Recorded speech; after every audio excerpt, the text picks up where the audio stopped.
ડભોઈથી વાઘોડિયા જવાના ગોજાલી ગામના પાટિયા પાસે કેટલાક સમયથી બ્રિજની કામગીરી ચાલુ છે. કોન્ટ્રાક્ટરની બેદરકારી લઈને ડભોઈથી વાઘોડિયા જવા માટે ડાયવર્ઝન આપવામાં આવ્યું છે. વાહન ચાલકો અવરજવર કરતા પરેશાન થઈ ગયા છે. ડભોઈ તાલુકાના કરાલીપુરા કાનિયાપુરા પ્રયાગપુરા 4-5 ગામમાંથી પસાર થતો રસ્તો બિસ્માર હાલત થઈ ગઈ છે. ચોમાસા બાદ મોટા ખાડા કેટલીક જગ્યા છે રોડ તૂટી ગયો છે, છતાં પણ તંત્રના અધિકારીઓ દ્વારા ખાડા પૂરવાની કામગીરી કે રિપેરિંગ કામગીરી કરવામાં આવતી નથી. તેને લઈને વાહન ચાલકો અને ગામજનોમાં રોષ જોવા મળી રહ્યો છે. ડભોઈથી 4-5 ગામોમાંથી પસાર થતું રોડ બિસ્માર હાલતના કારણે નોકરી ધંધે જતા લોકો, દવાખાને જતા લોકો અને વાહન ચાલકો પરેશાન થઈ ગયા છે. ડભોઈથી લઈને જતા પણ તકલીફ પડી રહી છે. કોન્ટ્રાક્ટરની બેદરકારીના કારણે તાલુકાના ગોજાલી પાટિયા પાસે બની રહેલા બ્રિજને કેટલો સમય થયો છતાં કામગીરીને લઈને સવાલ ઊભા થયા છે.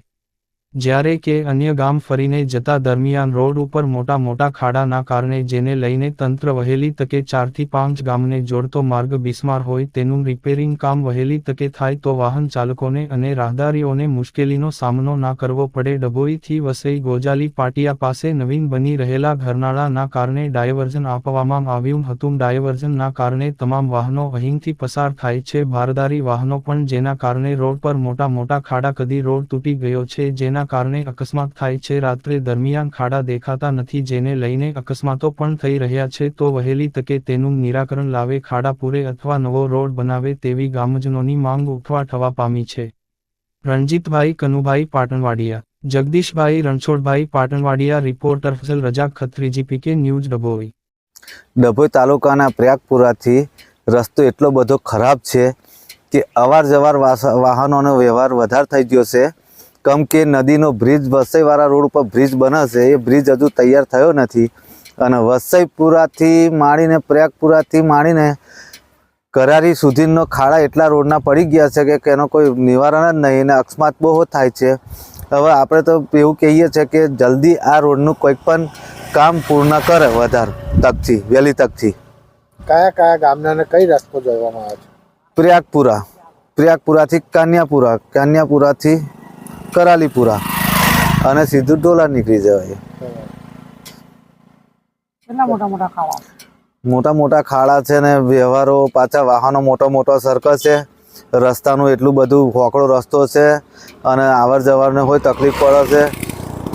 તરસાનાથી તે ઠેઠ કરારી લગીને રસ્તો હોકળો છે અને વાહનો હોય મોટો સરકસ છે. એનું કોઈ નિવારણ કરી નાખે તો સારું છે વહેલી તકે. ડભોઈથી વાઘોડિયા જવાનો રસ્તો જે ડાયવર્ઝન આપ્યું છે, એમાં જે પ્રયાગપુરાથી કાન્યાપુરા સુધીનો, કરાલી સુધીનો રસ્તો છે, એમાં અમુક જગ્યાએ જે મોટા ખાડા પડી ગયા છે, એમાં વહેલી તકે આ લોકો ખાડા પૂરે કાં તો પછી રસ્તાનું કંઈક કરે. જે રાતે લોકો અટવાય છે અને ગબડે છે ખાડામાં, અને લોકોને બહુ મુશ્કેલી પડે છે આવવા જવામાં. એ માટે અમે અપેક્ષા રાખીએ છીએ કે કંઈક રસ્તાની વ્યવસ્થા કરે. મોટા ખાડા પડ્યા છે.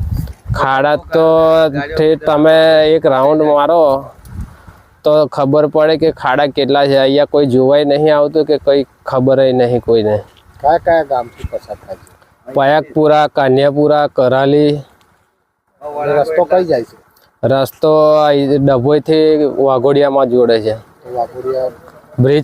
બ્રિજનું કામ ચાલુ છે. બ્રિજનું કામ બહુ સ્લો ચાલે છે. 2 વર્ષ નીકળી ગયા, બહુ લોકોને મુશ્કેલી પડે છે. અહીંથી લાખો ગાડીઓ જાય છે.